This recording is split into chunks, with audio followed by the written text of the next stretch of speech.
menjadi aktif di Politeknik Nilai ya.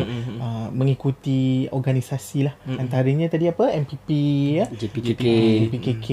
Apa antara kemahiran ataupun pengalaman yang Tuan Haji dapat mengikuti organisasi tu yang diguna pakai lepas poli?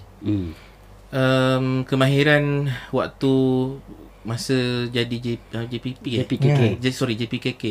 JPKK kan pelajar sebelum nak masuk kan kita ada list kan bilik berapa, lepas tu untuk satu bilik tu boleh muat berapa ramai, lepas tu kita nak kena susun ikut dia punya alokasi benda-benda tu kan. So itu diguna pakai waktu dekat operasi haji lah.